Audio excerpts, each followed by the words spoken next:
नेपाल में जेनजी प्रदर्शन के बाद राजनीतिक हलचल बहुत ज्यादा देखने को मिल रही है।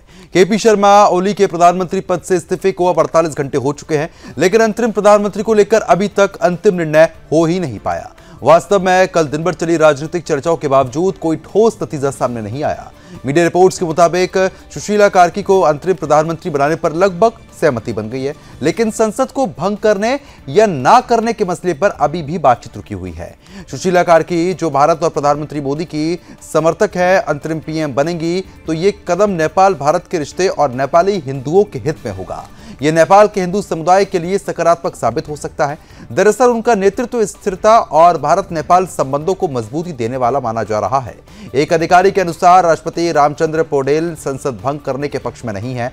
हालांकि कार्की ने तर्क ये दिया है कि संविधान के अनुसार संसद कायम रहते हुए किसी गैर सांसद को प्रधानमंत्री नहीं बनाया जा सकता है। इसलिए कार्की ने राष्ट्रपति से मुलाकात कर संसद भंग करने पर चर्चा को लेकर निर्णय ले लिया है। सुशीला कार्की आज पहले कानूनी सलाहकार वरिष्ठ अधिवक्ता बाबूराम कुंवर से मुलाकात करेंगी।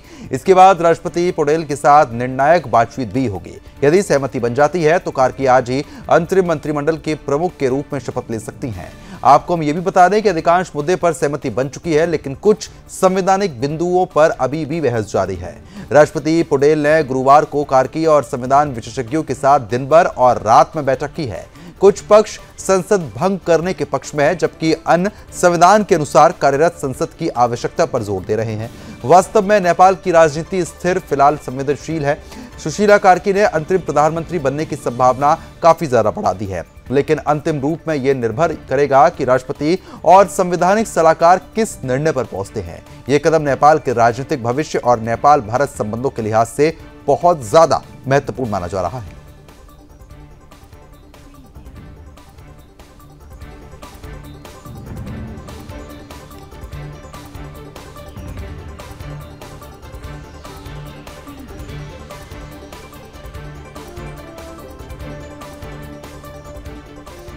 अब आगे बढ़ते और रुख करते अमेरिका का। अमेरिका में भारतीय नागरिक की निर्मम हत्या ने पूरी दुनिया को हिलाकर रख दिया है।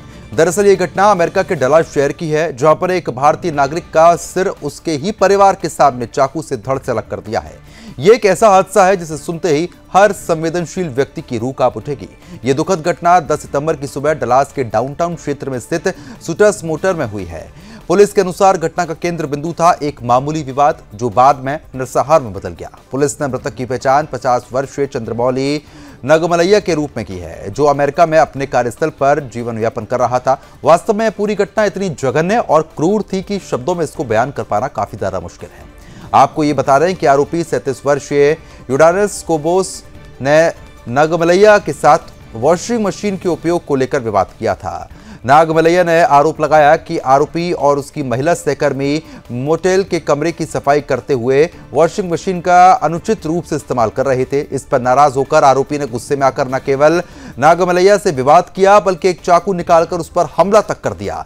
दरअसल हल्फनामे में दर्ज विवरण के अनुसार कोबोस इस बात से खफा था कि नगमलैया ने अपनी शिकायत महिला सहकर्मी के माध्यम से व्यक्त की थी। इसके बाद आरोपी ने चाकू निकालकर नगमलैया पर आक्रमण कर दिया। इसका पीछा करते हुए नगमलैया चीखते हुए मोटेल ऑफिस की ओर भागा, जहां उसकी पत्नी और बेटा मौजूद थे। वहां दोनों ने बीच बचाव करने की कई कोशिशें की, लेकिन अपराधी ने न केवल उनको धक्का दे दिया, बल्कि लगातार हमला करता रहा। पुलिस के अनुसार आरोपी ने लगातार हमला किया, जिसका परिणाम यह हुआ कि नागमलैया का सिर उसके शरीर से अलग हो गया। इस पूरी वारदात के दृश्य अब सीसीटीवी कैमरे में कैद हो चुके हैं। वीडियो में आरोपी को अपने अपराध को अंजाम देते हुए स्पष्ट रूप से देखा जा सकता है। इसके बाद आरोपी ने पीड़ित का मोबाइल फोन और कार्ड निकाल लिया। वास्तव में उसके इस अमानवीय कदम ने पूरे परिवार को सदमे में डाल दिया है। इस घटना की गंभीरता को देखते हुए डलास पुलिस ने आरोपी को तुरंत गिरफ्तार कर लिया। उस पर हत्या का आरोप लगाया गया। फिलहाल डलास काउंटी जेल में गंभीर अपराध के तहत उसको रखा गया है। महत्वपूर्ण बात तो यह है कि कोबोस का आपराधिक इतिहास भी रहा है, जहां वह फ्लोरिडा में कार चोरी के आरोप में पहले भी जेल जा चुका है। साथ ही ह्यूस्टन में एक बच्चे के साथ मारपीट और अभद्रता के आरोप भी उसके खिलाफ दर्ज है। वास्तव में यह मामला न केवल अमेरिका में रहने वाले भारतीय समुदाय के लिए चिंताजनक है, बल्कि भारत अमेरिका संबंधों के परिप्रेक्ष्य में भी एक संवेदनशील मसला बनकर सामने आया है। भारत सरकार ने इस घटना पर तत्काल प्रतिक्रिया दी है। भारत के ह्यूस्टन स्थित दूतावास ने कहा कि भारतीय नागरिक चंद्र नगरमलिया ने दुखद मृत्यु पर हम गहरा शोक व्यक्त करते हैं। उनकी टेक्सास के डलास स्थित कार्यस्थल पर निर्मम हत्या कर दी गई है। हम परिवार के संपर्क में हैं और हर संभव सहायता प्रदान कर रहे हैं। अपराधी डलास पुलिस की हिरासत में है। हम पूरे मामले पर बारीकी से नजर रख रहे हैं। दरअसल ये प्रतिक्रिया भारत सरकार की तत्काल और संवेदनशील नीतियों को दर्शाती है। ये स्पष्ट करती है कि हर भारतीय नागरिक की सुरक्षा सरकार की सर्वोच्च प्राथमिकता में शामिल है। भारत सरकार द्वारा परिवार के प्रति संवेदना व्यक्त करना और आरोपी की शीघ्र सजा की मांग करना एक जिम्मेदार कदम है। इस पूरे मामले ने एक बार फिर से सवाल खड़े कर दिए हैं कि क्या विदेशों में भारतीय नागरिक पूरी तरीके से सुरक्षित हैं? क्या अमेरिकी न्याय प्रणाली ऐसे मामलों में शीघ्र और कठोर कार्रवाई करेगी? क्या इन सवालों का जवाब अभी भी लंबित है। फिलहाल आरोपी की गिरफ्तारी और भारत सरकार की सख्त प्रतिक्रिया ने स्थिति को संभाला है। आखिरकार एक संवेदनशील मामला है और भयावह घटना है जिसे पूरी दुनिया को नकारना चाहिए, जहां न्याय के रास्ते में कोई समझौता नहीं किया जाना चाहिए।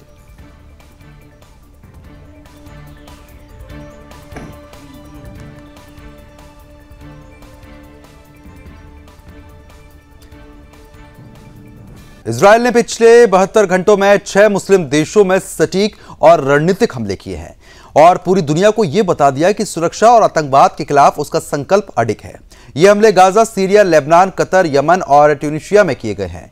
इन हमलों में आपको बता दें कि 200 से ज्यादा लोग मारे गए और 1000 से ज्यादा लोग घायल हुए। वास्तव में यह कार्रवाई इजरायल की सैन्य क्षमता और आंतरिक सुरक्षा नीति का अद्भुत प्रदर्शन है।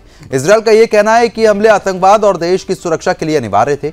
सच में इजरायल ने यह स्पष्ट कर दिया कि वह अपने नागरिकों की रक्षा में कोई समझौता नहीं करेगा।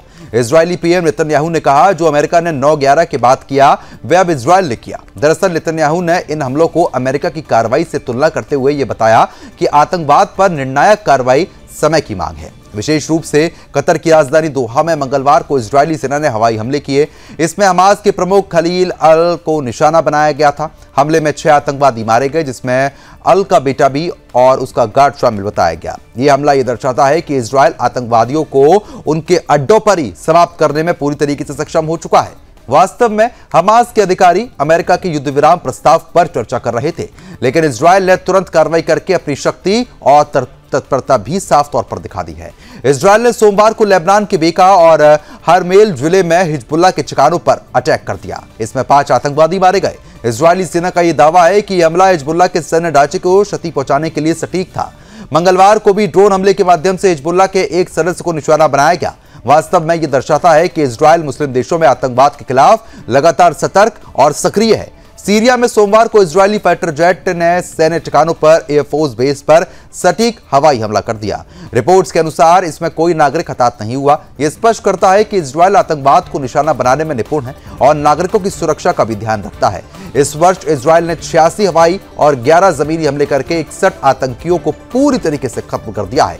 135 आतंकवादी ठिकानों को नष्ट किया गया। इजरायल ने ट्यूनीशिया में पुर्तगाली और ब्रिटेन के झंडे वाले जहाजों पर ड्रोन हमले करके यह भी साबित कर दिया कि वह समुद्री और अंतर्राष्ट्रीय मार्गों पर भी आतंकवाद की हरकतों को बर्दाश्त बिल्कुल भी नहीं करेगा। यमन में सलाह पर 15 दिनों में दूसरा हमला करके इजरायल ने हूती ठिकानों को निशाना बनाया। 28 अगस्त के हमले में हूती प्रधानमंत्री अहमद अल राहवी समेत 10 आतंकवादी पूरी तरीके से खत्म हो गए और 90 घायल हुए थे। गाजा में सोमवार को किए गए हमले में करीब 150 आतंकवादी मारे गए और 540 लोग घायल हुए। 2023 में अब इजरायल ने आतंकवाद के खिलाफ कुल 64,600 सैन्य और आतंकवादी लक्ष्यों को पूरी तरीके से नष्ट कर दिया। वास्तव में गाजा का लगभग 75% हिस्सा नियंत्रण में लेकर इजरायल ने आतंकवाद और सुरक्षा खतरे को कुचलने में सफलता हासिल कर ली है। यह स्पष्ट है कि इजरायल न केवल अपने नागरिकों की सुरक्षा सुनिश्चित करता है, बल्कि पूरे क्षेत्र में आतंकवाद पर कड़ा संदेश देता है। इन निर्णायक हमलों ने यह दिखा दिया कि इजरायल आतंकवाद के खिलाफ अपने कदमों में अडिग और साहसी है।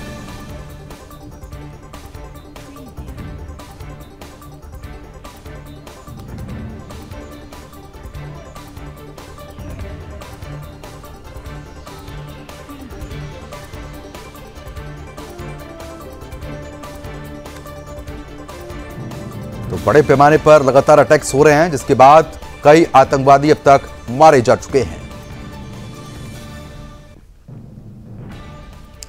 अब बात करते हैं इजरायल की। इजरायल के प्रधानमंत्री नेतन्याहू ने विवादित E1 बस्ती विस्तार प्रोजेक्ट को मंजूरी देते हुए यह स्पष्ट कर दिया कि कोई फिलिस्तीनी स्टेट नहीं होगा, यह जगह हमारी है। वास्तव में यह ऐतिहासिक और साहसिक घोषणा इजरायल की विरासत और सुरक्षा के प्रति उसके अडिग दृष्टिकोण को साफ तौर पर दर्शाती है। नेतन्याहू ने वेस्ट बैंक के दौरे के दौरान यह कहा कि इस प्रोजेक्ट से फिलिस्तीनियों के कथित दावे वाले इलाके को 2 हिस्सों में बांटकर पूर्वी यरूशलेम को मजबूत सुरक्षा और नियंत्रण में रखा जाएगा। उन्होंने जोर देकर कहा कि हम अपनी विरासत, अपनी जमीन, अपनी सुरक्षा की रक्षा करेंगे। वास्तव में यह बयान न केवल इजरायल की संप्रभुता की पुष्टि करता है, बल्कि यह भी स्पष्ट करता है कि कोई बाहरी दबाव देश की सुरक्षा और रणनीतिक निर्णयों को प्रभाव नहीं कर सकता है। E1 बस्ती विस्तार प्रोजेक्ट को लंबे समय से लेकर इंतजार हो रहा था और अब इसे रक्षा मंत्रालय की योजना आयोग से अंतिम मंजूरी पूरी तरीके से मिल गई। इस प्रोजेक्ट के तहत यरूशलेम के पूर्व में हजारों नए आवास, नई सड़कें, बुनियादी ढांचे और बड़े अपग्रेड किए जाएंगे, जिसके कुल लागत करीब $1 बिलियन अमेरिकी डॉलर रहेगी। वास्तव में यह कदम इजरायल की मजबूत और संगठित योजना का प्रतीक बताता है, जो भविष्य में सुरक्षा और विकास दोनों के लिहाज से निर्णायक साबित होंगे ही। संयुक्त राष्ट्र और कई पश्चिमी देश इस प्रोजेक्ट पर चिंता भी व्यक्त करते हैं।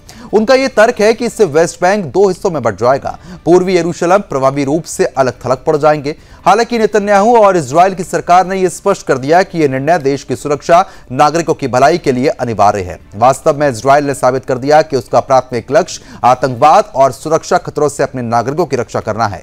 इजरायल का तर्क है कि चौथे जेनेवा कन्वेंशन पश्चिमी तट पर लागू नहीं होता, क्योंकि 1960 के बाद से 6 दिवसीय युद्ध से पहले यह क्षेत्र किसी मान्यता प्राप्त राज्य के अधीन नहीं आता था। इजरायल का यह कहना है कि यह बस्तियां जनसंख्या का स्थानांतरण नहीं है, क्योंकि ये इजरायली नागरिक अपनी इच्छा से यहां पर बसे थे। दरअसल यह स्पष्ट करता है कि इजरायल अपने कानूनी और ऐतिहासिक अधिकारों के आधार पर निर्णय ले रहा है। E1 प्रोजेक्ट केवल आवास या सड़क निर्माण का मामला नहीं है, यह रणनीतिक रूप से पूर्वी यरूशलेम को सुरक्षित और संगठित नियंत्रण में रखने के लिए एक निर्णायक कदम माना जा रहा है। नेतन्याहू ने इस कतर में हमास में नेताओं की हत्या के प्रयास से ठीक 2 दिन बाद इसको लागू कर दिया, जिससे संदेश गया है कि इजरायल आतंकवाद और असुरक्षा को बर्दाश्त नहीं करेगा।